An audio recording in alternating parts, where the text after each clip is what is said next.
G'day, Fools. I'm Scott Phillips, the Motley Fool's Chief Investment Officer here in Australia, and welcome to another YouTube series, possibly our favourite. I've said this before, our favourite investing books, where we tell you about the stuff that we are finding fascinating or that we think investors should know, read, or do. In this case, I kind of feel like that description is pretty applicable because it's not even a book, it's a series of books that we're going to talk about is exactly that. A way to think, a way to do. It's called Mental Models, or at least that's what it's roughly called. It's called the Great Mental Models series. It's by the people at Farnam Street. To tell us all about it is Andrew Legget. G'day, mate. How are you? Yeah, I'm doing pretty well. I'm interested in, exploring the mind. Good to know. Good to know. Because that's really what this is all about. And so much of investing is not the facts and figures, right? Everyone's got access to those things. The opportunity for investors, generally speaking, maybe I'm stealing your thunder, is thinking about thinking. It's the way we interpret the information that's provided to us, the decisions that we make, the way we make those decisions, how we get them right and wrong, and avoid some of the pitfalls that can otherwise trip us up as investors. And Farnam Street, F-A-R-N-A-M, not John Farnam, but Farnam Street. Shane Parrish runs the blog and kind of is behind the business. Or the site anyway, is a really interesting business. It's kind of set up exactly about that. It's ways of thinking. But I won't go too much more into it, mate. Before I keep talking, what exactly is the Great Mental Models series? Yes, as you said, Farnam Street and Shane Parrish, people might know him from the Knowledge the Knowledge Project, I think, podcast. Yep. That's very popular.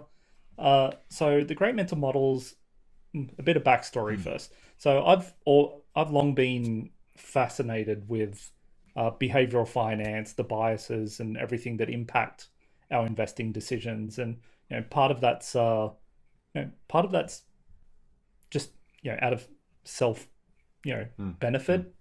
I know, we work with a whole bunch of really talented people at the Motley Fool. I know I am never going to be able to read financial statements as good as some of those people.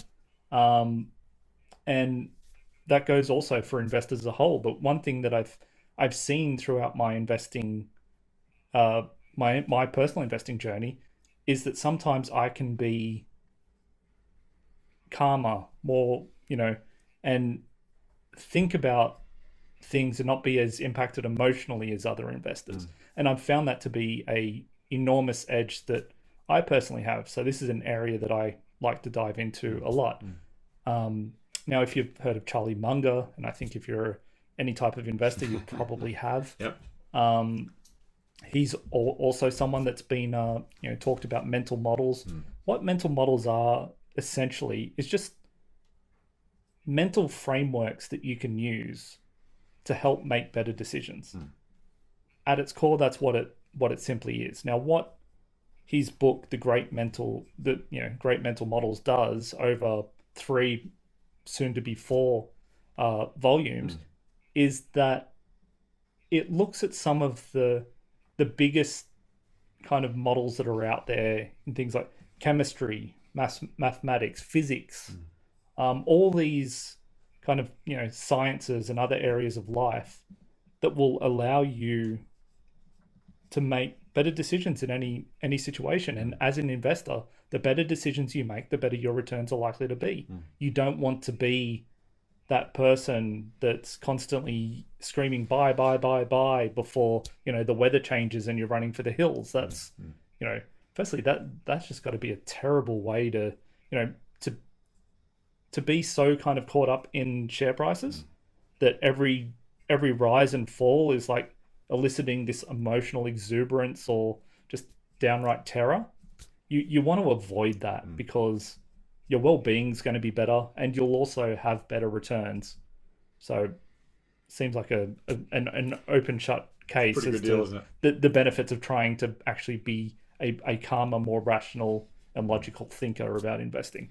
So that's essentially, and it's also just really interesting too. Like I think if you have kids and you want to kind of give them little bits of, and one criticism that I've had of at least teachers that I had when I was at school is that some of them weren't always the best at explaining how something applies to the world. You know, they'll tell you the theory and they'll do a great job, but you know, the more wider case of, you know, well, why is this important?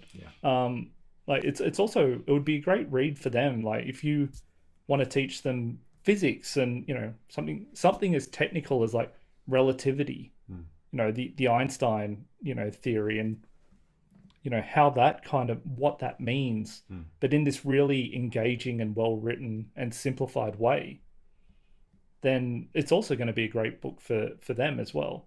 So it's really interesting on a number of fronts. If you're just generally curious about how the world works, how people think, or you know, how can I use stuff, you know, and you don't have to use all of them. You may not agree with all of them, but they're well thought out theories, and they can be used to invest. Like, you know, something like, you know, falsification. Like, you know, you can say that, you know, we're all living in a simulation. I can't prove you wrong.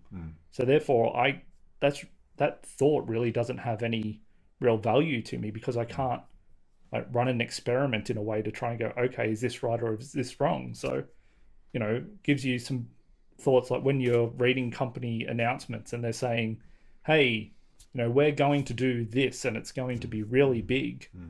You know, you will find things in these books that go, okay, well, they're making this claim. Are there any models I can use to kind of test this? Or, you know, something like relativity, like, well, this company's performing really well, but is it performing as well as relative to its competitors? And what does that mean? And, you know, it's another one of these books. I know the first one that I ever introduced in this series was Moneyball. And I said, it's one of these books that isn't just going to tell you what to do, but if you sit back and really think about it, you will find a use for it. And the same goes with this book, The Great Mental Models. I like that a lot, mate. I think it's a really important thing. And for those who are kind of thinking about, you know, how does that apply?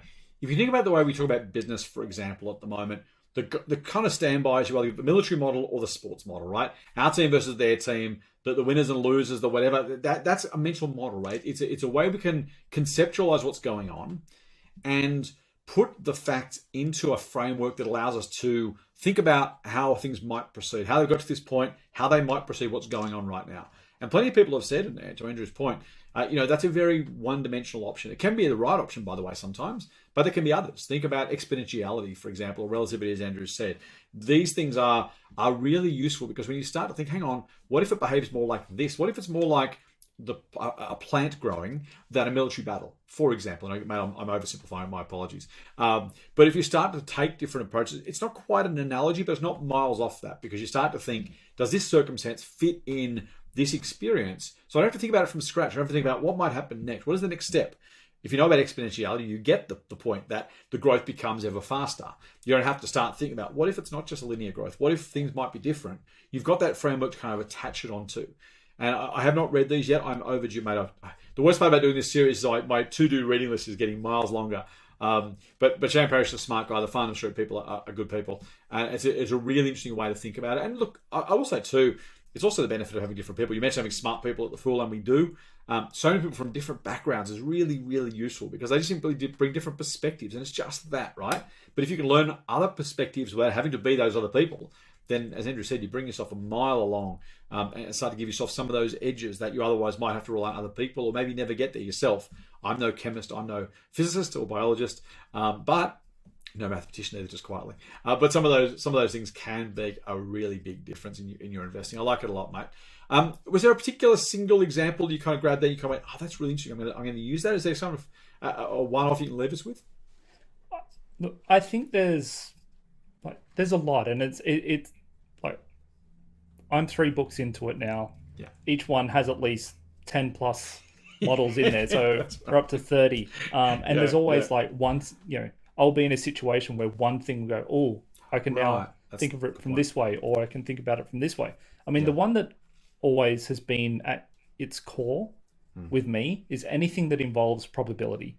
Right. Because I know, and when you really think about major events in your own life and drill that back, you can see just how much randomness exists in the world.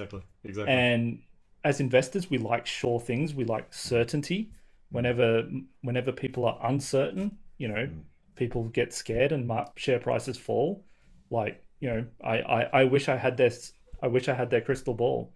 I know the market's going. I know the market's going to be uncertain because life is uncertain. So I'm always like really interested in finding more models that include that kind of implied assumption of probability and chaos in a way, because also that's when you're going to find, when the markets are chaotic, that's when you're going to find some of the best investing opportunities that you will find in your investing journey, because share prices tend to be sold off and fall.